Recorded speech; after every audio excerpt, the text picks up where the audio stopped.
So basically my project is an interdisciplinary project that is trying to merge the scientific disciplines with the design ones. And what I did is trying to sort of requalify the way people look at organisms of other kind than us that are usually disguised as something repulsive and disgusting. And in this case I'm talking about microorganisms, and particularly fungi, which I adopted looking at two kinds of materials, organic materials and inorganic materials. And on the side I tried and looked at the human body, considered as organic material, and tried and requalify the way particularly Western cultures enhances a sort of denial of death. So I sort of designed, you could say, a new burial practice which, through the use of microorganisms and fungi, would facilitate the decomposition of the body, detoxicating all the elements within the body and giving back the nutrients to the soil for the growing of new life. And this is very short. There will be much more to say, and because the project has been a collaboration with the microbiologists from the Utrecht University, with which I'm still collaborating, particularly for the other part of the project that is about plastic. And what I did, basically being fascinated by the fact that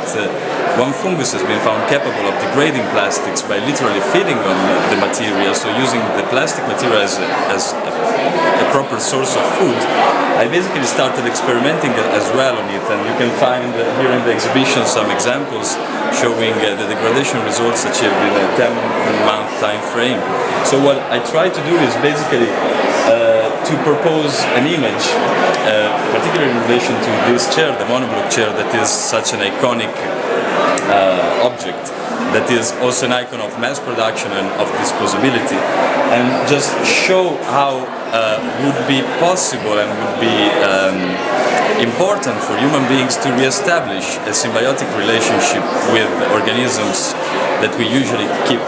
alone, like away from us, in order to achieve goals and solutions that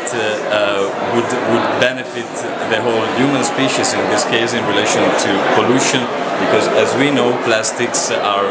a major threat nowadays because of the fact that they usually get accumulated in landfills, easily enter the food chain and affect all living organisms, including us. So basically this project is not a project about a product. It doesn't end up in something really tangible. It's more of a research project that is trying to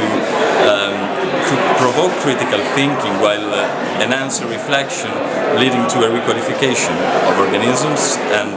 to the possibility of